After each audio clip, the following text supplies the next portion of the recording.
Hi, and welcome to the Seven Figure Builder Show. My name is Julie Baranek, founder of Seven Figure Builder, where we help high achieving business owners save time in their schedule every week by implementing marketing automation to grow and scale their business to seven figures and beyond. And I'm here today with my friend Christine.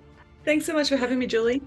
Yeah, absolutely. And for those that haven't had the pleasure of meeting you already, can you tell us a little bit about what you do with your business? Absolutely. So, I'm a business mindset coach. So, I work with women in business to help them overcome the limiting beliefs, the self sabotaging behaviors, and the hesitation around money as well. So, I do a lot of money mindset work as well and help them really step into their leadership to take their business to the next level. Nice. And do you find that this applies to all spectrums of business or more people that are starting out, people, farther in their business? What are you finding? Well, you know what it's like when you first start your business, all of the fears and doubts come and they rise to the surface. You're almost like exposed because you're putting yourself out there, especially if you have your own personal brand. And I think if people are working with you, if you're a service-based business or you are the face of the brand, then it activates so much within you. And your mindset is one of the biggest things that can stop you or can actually support you from going to the next level. So where I mainly love to work is I do love to work with women in business that are a little bit further along than startups. So they're 3 to 5 years into their business because I feel like they have got some runs on the board. They have really like shown themselves what's possible and what they're capable of.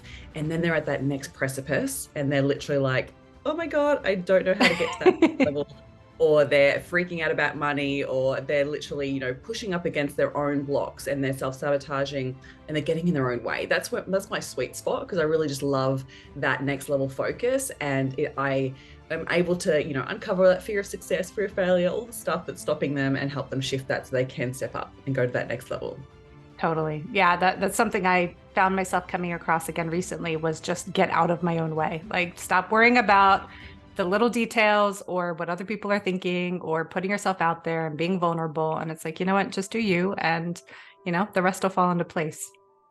Right, like it's that constant reminder, isn't it? Like it's Totally. always and I'm sure you've heard that before of like that new level, new devil. It's like the fears keep coming and showing up. And I actually think that it's not necessarily new stuff as well. Often it's repeated patterns. It just shows up in different ways. And so when we're conscious of it and we're aware of it, we're able to then move through it and shift it. And sometimes it's things we can't see. So we go, all I can tell is I'm getting in my own way. I don't know what it is that's stopping me. And other times you're like, I know exactly what it is. So I love that space to be able to help women to step, beyond that.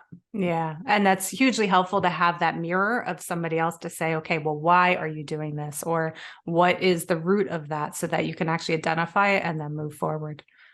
Yeah, because often you can't see your own blind spots, right? Because your brain loves to protect you. So the way that I work is very much understanding the practicalities of the way that our brain works. And so with my background in neuroscience and NLP and human behavior, I am obsessed with what makes people tick.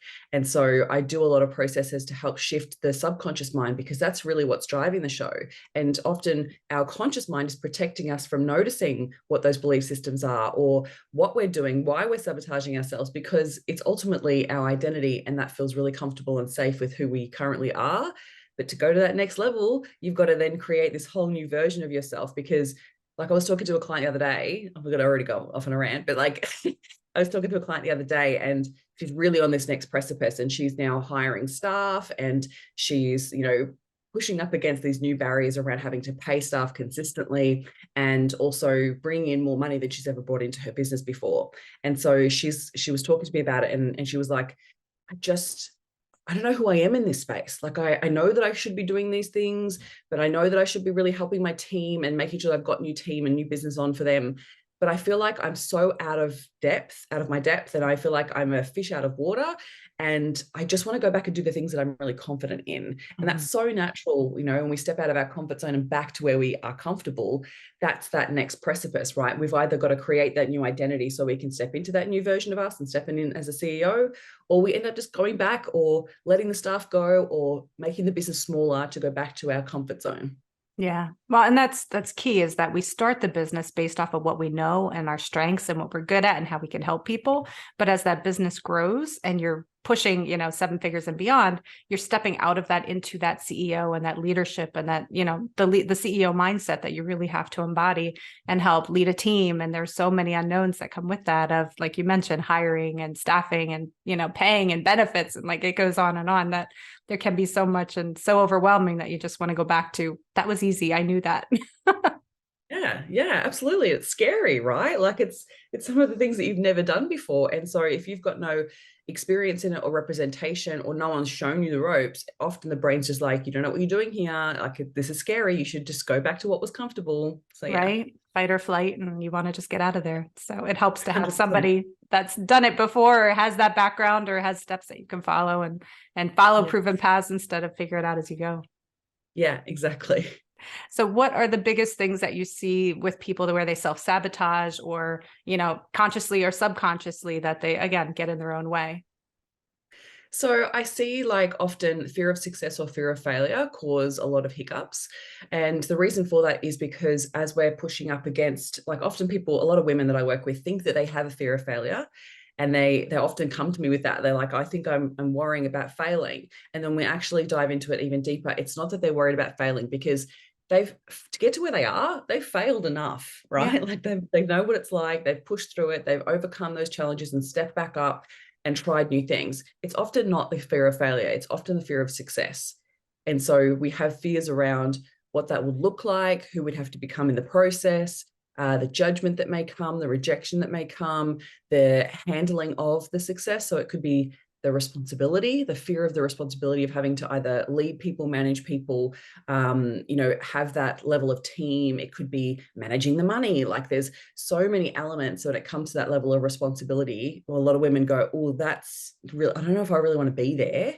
And then there's that fear around it. And it's that fear of success of, if things go actually well, that's so out of my comfort zone. It's not what I'm used to, that they then, that thermostat goes off, and then we play small and we go back to our comfort zone again. So yeah, so fear of failure, fear of success, fear of judgment and rejection is another really big one as well. And then often it's money as well. So we have different thresholds. And another way to explain that is, like, you will have noticed, like, with when people win the lottery, right? And they have experiences where you hear lots of stories about how people win the lottery, and then within a few years they go back, have literally blown all the money, and they go back to just living what they were living beforehand. And that's because their identity hasn't caught up to that level of wealth.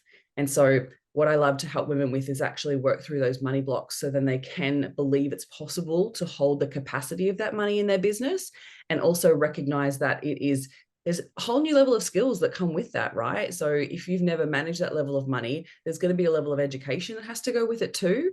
And they often have so many fears around of taxes even, and all the different bits and pieces, and fear of being caught out that you're doing the wrong thing, and all of these types of things. So when it comes to that getting in your own way, it's often because of those fears of success. So I see it play up in their business every day by self-sabotaging, like procrastinating, not following up on possible opportunities that could be big. So they might have been offered a speaking gig, or they might have been offered to, come in and speak to a large group of people, or they may have been given this amazing opportunity and they just don't follow up on it. And they know they kind of want it, but they're like, that seems really scary, so they don't follow up on it. And so certain little things like that. Otherwise, it's things like they busy themselves. So they get really busy doing all the things, and I say in air quotes, doing all of the things, but they're not actually focusing on what they need to focus on for the business to progress. So they're busy and they're wearing that badge of being busy, but they're finding that they're either going to burn out, and they get in their own way by burning out, or they basically get to a place where they're so unfamiliar that they just then go, oh my God, this is too hard, and go back to what they were doing before. Yeah. There are so many pieces with what you just said that are I spinning around in my mind. No, it was fabulous. But from, as you're growing your business like that, you have to look and make bigger decisions, where you have to look at the, $10,000, $100,000 decisions and not the $100 decisions, right? Like, and figure out how to delegate 100%. those to somebody else, and build your team so that you have more support and that you have a team. Like, I've always found great success in my career just from surrounding myself with people that are smarter than I am, and just pulling that experience, and that insight of, where you're good at what you're good at, and you help people see things you don't know what you don't know, right? And see Yeah. things that they need to make those decisions to move to that next level. Exactly. Like, I'm sure that you've seen it as well. Like, sometimes we go to hire people and we either try and hire someone that's just like us, or we hire someone that we think that we can manage well. So then they're actually, sometimes less qualified than we are, because we feel like that's where we feel comfortable. We can help someone, teach them what we do, instead of actually going, well, hang on a minute, how can I get someone in their zone of genius, and they should know more than I do to excel in their part of their role, right? Like, another part is like tech, right? Like, I suck at tech. I'm not going to be great at that side of thing. I've made my way to a certain point, but to be able to then go to that next level, I know that tech is one of those things that will hold me back. So instead of actually going, well, I'm going to find someone who I can teach how to do tech my way, which would be the worst decision ever, right? Rather than going, well, how do I find someone who's great at what they do and hire them, and also like lead from a different place, because you get to lead from the CEO role. You have the vision, you know where you want to take it, and you want to find the perfect team members to actually support that vision, not to make you feel better or to necessarily just take stuff off your to-do list. It's actually how you hire people in your in their zone of genius, so you can be in yours. For sure. Yeah. And hiring thinkers versus doers, and let them excel in what it is that they're good Yeah, at. Like, tech is my sweet spot. That comes easy to me. But for 99% of the people out there, it does not. And, you got to have exactly. people around you that help complement you in your weaknesses, that Yeah, support you in the areas that you suck at, so that you can do what absolutely. you're good at and they can do what they're good at, and you all are stronger together. Yeah. And that's often quite a big mindset block in itself, to be able to go, oh, is it okay for I to have someone else that's smarter than me in my business, for one, or even just the tech in general, right? Like, a lot of the time, it's the business owner is the bottleneck of the business. So they've not created the systems and processes. They've not created the automations to be able to give them back more time to spend in their zone of genius. So they're, again, busy, busy, busy doing all the things, which kind of sometimes feeds into their self-worth, because they often attach their self-worth to their business. When we need to disconnect that self-worth, because when your business starts to grow beyond that six figures, it's this separate entity. And I'm sure you would agree with this, right? It's this separate entity that needs it to thrive, and you need to be able to allow it to thrive, rather than going, oh, it's just my baby. It's not your baby. It's a business that needs certain things in order for it to go to the next level. Totally. And I would say the best leaders, at least from my perspective, are the ones that can go on vacation. That while you are the genius of your business, you can't be it. You can't be the only thing that makes it thrive. So as you grow, you've got to be able to build that team so you can go on vacation and things cannot fail while you're trying to relax, right? Right? That would be the biggest test, right? If you can take a month off your business and it can still thrive, you've got a pretty good business. But if you can't, it might be time to actually start looking at what you need to improve, so you can take a break, because again, your business cannot thrive if you are burnt out. So you need to be taking that time off. So it's always one of the biggest tests. I had a client last year that had that test, where she had an unfortunate death in the family, which caused her to have to step away and grieve and take care of all the things with the death of the family. And she had to take a month off. And I was like, it's okay. Your business will be there when you get back. You will make more money. Like, don't stress about it. You've got to take the time to grieve. And I think that one of the things is we don't prepare our businesses for unforeseen circumstances like that. And sometimes by actually just considering, well, hang on a minute, what if I needed to, unfortunately, take a month off? How could I set my business up to support that? Because if it's not possible right now, then you want to look at that, because often we do create businesses that are just a job for us instead of an actual separate business that thrives. Yeah, which also plays into the sustainability of, to your point, not getting burnout and being able to Yeah. do it. It's a marathon, not a sprint. Like, you've got to be able to do it long term. Otherwise, it's not going to last. Yeah, 100%, 100%. And I think that's one of my most important parts of my business, is why I do what I do, is because of the sustainability piece. Because I honestly believe that more women in their zones of genius, in a business that they loved, what they love doing, if that's sustainable, that will make the world a better place, right? And unfortunately, a lot of the time, a lot of women in business fail because of the money side as well, because they don't manage the money well, or they're creating a business that's just to support them and it's just that job kind of side. Whereas if you actually look at it from that sustainability piece and go, well, hang on a minute, how am I going to make this last long term and be sustainable so I can manage my own energy and also serve the people that I want to serve, then you look at it from a completely different space. And like you were saying before, you know, even before you hit seven figures, we should be considering, how am I the CEO here, right? Like having that CEO vision and stepping in as that leader and starting to think about the business from a different perspective and working on the business rather than just in it makes all the difference. Don't you agree? Absolutely, for sure. Yeah. And if for anyone listening to this that feels like they don't have that or they need it, then definitely reach out and get that help, whether it's Christine or somebody else in that space. But it's really important to get that support to be able to take yourself to that next level and not be beating yourself against the wall. 100%. I was actually at an event last week and it was a wealth meeting, wealth, what was they talking about? Wealth development event. And there was an accountant talking about like what you should be doing once you've surpassed six figures and what you should be doing with your money once you've got excess in your business and things like that. And there was a lady that stood up and asked a question of like, oh, I've built the business now to be able to step back. She's like, I don't know what I should be doing. Like I can step It's a back. fair question. Right? It's like, I've got no idea what I should actually be doing.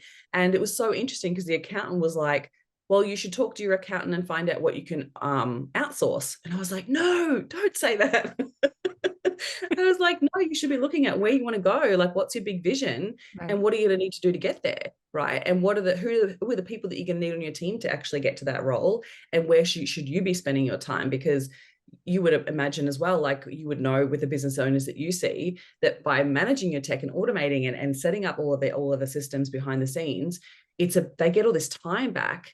And then they're like, but what do I do with this time? Usually I spend this time on all this other stuff. And And filling then it with other activities. yeah, yeah, they just keep filling it with stuff that's unimportant. Whereas it's like, actually, when you step into that CEO role, your role completely changes. And when that's unclear, that becomes uncomfortable. And then they go back to what they were confident in. And often that's working in the business instead of on it. Whereas we need to actually be stepping up to that next level role of like how you're creating the brand, right? Like actually how you're representing the brand, if that's the case for your business, how you're managing the money, how you're managing and leading your team, right through to your sales processes and how you're generating the income in your business to let the team be paid. Like there's so many elements that we need to be focusing on that I think that get forgotten or they don't consider those types of things. And then that feels uncomfortable and then they sabotage. Yeah. And I think, I don't know if you agree, but an important exercise that we all go through that I have not done many times in my life, but I think it's important to do. I've done it recently and I think it's good, is to think, what do you want your life to look like, right? Separate from your business. What does that dream life look like? Where is it? What does that look like? You know, thinking through all those details and then thinking, how does your business play into that? And if you have more time, what would you actually do with it rather than just filling it with busy activities? Absolutely. Like get a life. I love it. Because I don't know about you, but a lot of business owners that I work with, their business is their life. And Right. so their self-worth is so attached to it that when they step out of it or they step out of the doing, like, you know, the doing actually feeds their need for satisfaction, or it feeds their need for their significance. And so when that is not there anymore, then they're like, oh, but what do I do? And it's like, yeah, like what do you want your lifestyle to look like? And your business should be supporting your lifestyle, not you the other way around, just supporting your business. And so, yeah, I know that sounds horrible, but like get a life, like find some things that you actually enjoy doing and thrive in that. And I think one of the things too, as well, is that often some of the women that I speak with, they really struggle to come up with that bigger vision. Like when I ask them to think about, like, you know, 2 years, 5 years, 10 years, I love to go Yeah. to the 10 year. And often people have one or two options. So sometimes where they think about that 10 year and think it's not possible or it's too far away and then it doesn't really feel real. So they just don't even think about it. Or they are literally like, we've got no idea. Like they literally just have never thought of it, don't really have much of a vision. And it's one of those things that keeps us creating the same results day in, day out, is because there's no direction, no real vision for where they want to go. And sometimes that happens because of the way that our brains work. So we have high chunk thinkers and low chunk thinkers, and the way that our brains work, and everyone's different. So high chunk thinkers find it very easy to have that big vision. They know where they want to go. They've already pictured how they want their lifestyle to be, but they find it really challenging to break it really down into smaller details and goals to actually work on now. So they have that big vision, but they're just doing their thing every day, not really knowing how that's going to get them to where they want to be. And then we have the opposite, where some people are low chunk thinkers. So they know exactly what they're doing today, tomorrow, next month, but they struggle to actually think about what that big vision is, or they don't have one at all because they find it really hard to think that big. And so we want to look at, okay, so which one is it for you? Are you a big chunk thinker and you need help breaking it down? Or are you a low chunk thinker and you need help with the bigger vision? Because both are important, right? We need to have both. And it's not that you can't do it, it's just that you're naturally prone to be either. So just recognize that for yourself and then go, okay, so do I need to actually get super clear? And I always love to go to the 10-year because it is confronting and it's not often the way that we think about it. So I always say, okay, so in 10 years time, how old will you be? It's always my first question. And people are like, oh my God, how old will you be in 10 years? If you've got kids, how old will the kids be in 10 years? Because it's going to look very different to the way they are now. And where will you be living? What would you like your lifestyle to be? And how would you like to be experiencing your business at that time? So where do you see your business being? How do you want it to look? Do you see yourself with a team, not with a team? Like looking at all those details with that 10-year vision. And often when you go that big, it seems really scary and out of reach. But the more you think about it, the more detail you can bring to it. And then I always like to break it down. Like if that was the 10-year vision, I even go to like, where do you want to have traveled in that time? What did you expect for your life by the time you got to that age? You know, what were some of the things you would like to, what assets would you like to have? Like, would you like to have extra houses? Would you like to have more cars? Like, what are some of the things that you would like to have in your life? And then go, okay, so how can I break that down? So then if that was the goal for 10 years, what is it for 6? What is it for 4? What is it for 1? And then you can break it right down. If you're low chunk thinkers, it might be just really spending time journaling on what you want your lifestyle to look like in that 10-year vision. And that makes it much easier to then think about how, and you won't need help breaking it down. Like you'll be able to break it down. You're pretty good at that. It's just that bigger vision that you need to spend a little bit more time thinking about. Yeah. Yeah. And I think for anyone that's struggling with if they're a big chunk thinker or a low chunk thinker, I have some thoughts in my mind, but what would you tell them for how to get there to figure that out? So I think it's actually having the right questions. Like often it's the case of we just don't ask ourselves these types of questions. And so even if you are a low chunk thinker, and I've probably already said this and it's triggered you already, where you're like, oh, I don't even have a vision, or I'm so unclear of where I want to go. You're feeling that experience because it's something that you really need. And so what you want to do is just take some time out, really start thinking about that bigger vision and have some powerful questions to ask yourself. So just repeat this part of the podcast and ask yourself, like, where do you see yourself? What are some experiences you want? Where do you want your business to be? And I really want you just to drop the how, right? One of the biggest things is that we get so stuck in the how, but how am I going to do that? That's not the purpose of this activity, is that the purpose is just creating that vision. And so what we want to do is actually just forget about the how, focus on what it is that you desire, focus on what it is that what you want, right? And the more that you start to do that, the more enjoyable it actually is. So yeah, I would say spend the time and ask those really powerful questions for yourself. And even with your partner, like if you've got a partner, I would absolutely be having those questions about what they see for their future. Where do they see themselves in 10 years' time? How does that play into the family? And then how does the business support that?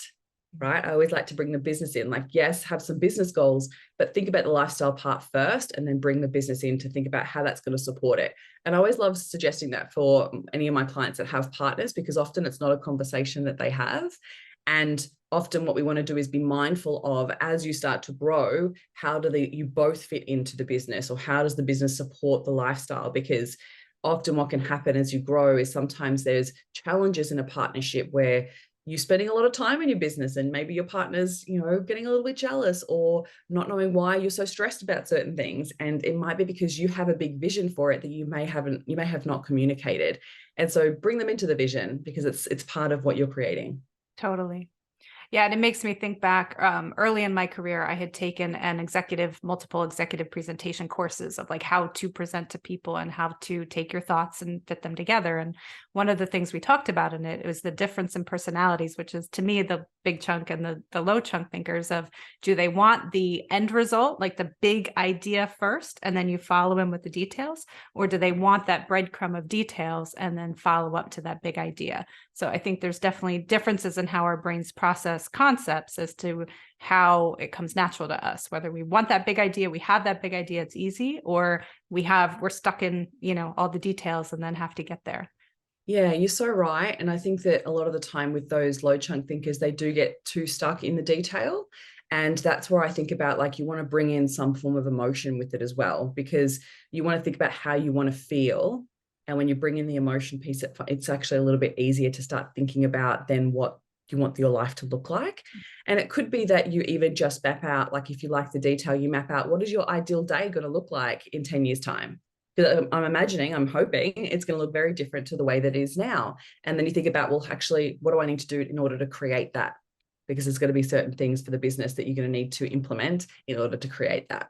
Right. Yeah. And personally, I'm a big Stephen Covey fan. So I always think begin with the end in mind. Right. And we do that so often in our businesses and in everything we do, except for our lives. Like we don't want to think about the end of our lives, but farther in our lives, 10 years from now, like you said, what do you want that to look like? And then have that be your end goal and then work towards it, between now and then.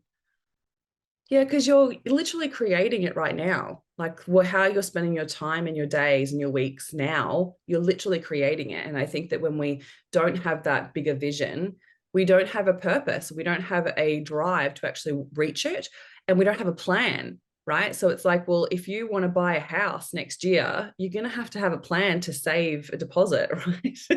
There's going to have to be some things that you do today that are going to serve that outcome next year. And so it's the same thing with your business, same thing with your life. And I think you're right. Like we can, think about all the how and all the detail today, but without that bigger vision, we have no direction. Yeah. So shifting gears a little bit, there's a phrase that came to mind, but that it's very lonely at the top. Is that something that you find with your clients? And could that be something that they're scared of, as they move up that ladder? Yeah, isn't it interesting? And I think that it's sad for one that I have that, we have that experience. And I think that we've got to be mindful that we don't create that reality for ourselves, because when we have the belief that it's lonely at the top, one, that's going to cause us to sabotage because we don't want to get there and be lonely. It's the last thing that we want to experience. But also recognize that we don't want to create that reality. We want to actually shift that paradigm right now, because we want to make sure that we stay connected and continuously develop friendships, because I feel like, and I'm sure that you've experienced this as well, that as you do grow, you have bigger ambitions, you have bigger goals, and then you seek out people that are also wanting those bigger visions and bigger goals. And sometimes that means that you let a couple of people go, right? What can often happen is that we end up letting people go, or we grow apart and it just naturally they fall away, but we don't replace people. We don't go out and actually intentionally go, well, how do I develop my circle? How do I develop my network? How do I find friends? And like, even just with my last mastermind, it was super fascinating to notice the patterns of, like, I don't like to use this term because it's not something I really use, but it's a great way to explain it, is like sister wounds. Like when we've had experiences with women in the past that haven't necessarily been positive, we don't want to recreate those. So I'm finding that a lot of women, even at my age, struggle to make new friends, which is really sad. So I actually did a podcast on it like 2 weeks ago, because I was like, you can absolutely make friends, and the beauty that you have a business makes it easier, I think, because you can easily find like-minded women. And it does take time and it does take investment. But when you do take the time to actually invest genuinely into other people, you can create relationships and great friendships. And I think that it's important that you do that, because it's everything. Like, this, like you become some of the people that you spend the most time with. And so we want to make sure that we're continuously, like, I have multiple groups of friends with different beautiful qualities, right? So some people that I have that are so into business, so ambitious, and when I'm working towards something and I'm, launching something, then I have great conversations with them and it lights me up and inspires me to keep moving forward. Then I have other friends that they're more like in the lifestyle side of business. So they're just have a business to support their lifestyle, and they're just enjoying life. So they're really chill. So when I feel like I really want to relax and just chill and not even really talk about business, I go hang out with them. And then I have other friends that I have no business. We don't even literally don't talk about business. I've known them for a really long time, and it's just a beautiful, fun conversation. It's always full of laughter and just lots of downtime. And so you want to think about how you have, and sometimes, you're spending more time with one group and less time with another, but then that starts to change. So I think it's important that you're always consistently growing your circle of friends, because everyone's going through different things. And so you want to make sure that you've got a support group happening there, but you're not relying on just one or two people to give you everything you need. And I find that works really well, like having those separate groups of friends that I can go and spend time with, and I add value to them too, invest my time and energy into them too. And that way it supports my life and the way that I want my life to be. So I think that it's important to do that, and also continuously seeking that next level circle. And sometimes you have to invest into that. Like I invest into masterminds to be a part of those conversations and expansive experiences and groups, because I want to change that paradigm, because there's women out there, but we're just not connecting with them. Absolutely. Yeah, no, 100%. I do.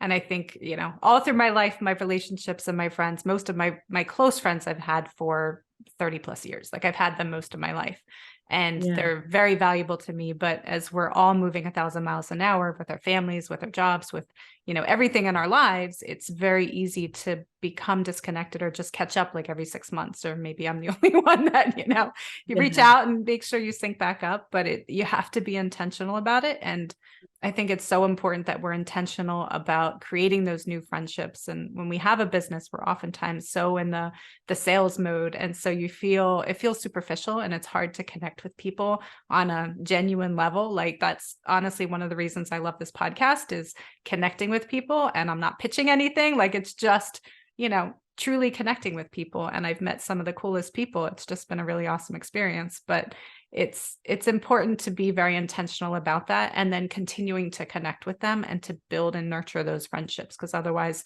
you just get so ingrained in your life and what you're doing, and you look around and it's like, well, who's around? Like, who can I tell?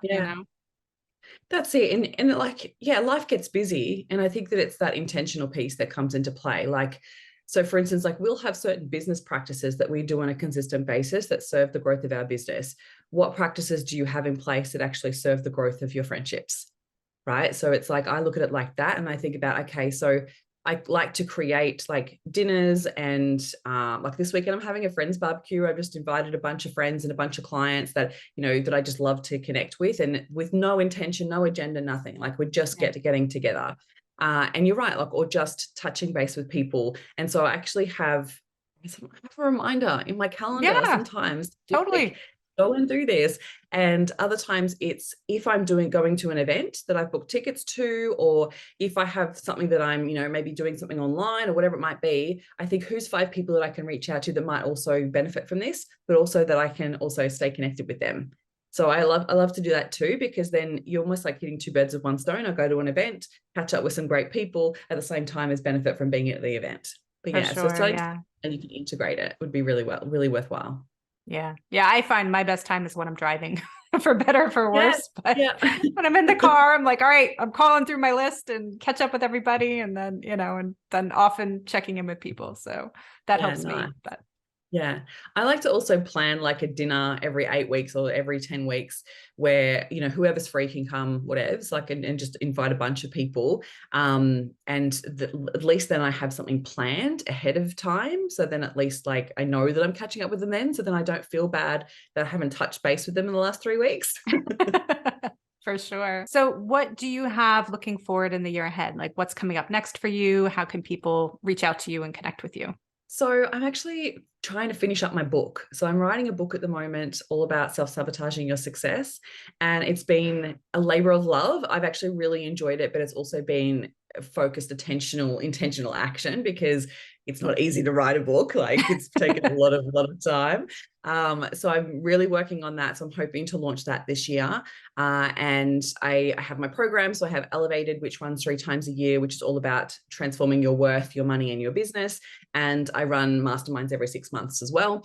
And I spend most of my time really on Instagram, to be honest. So feel free, if you listen to this podcast and you've taken some value away from it, always love to hear from people who listen, because it always feels like we're just chatting to each other, right? So when other people listen in, it's great to know what they take away. So come and find me on Instagram, which is my name, Christine Corcoran and _coach.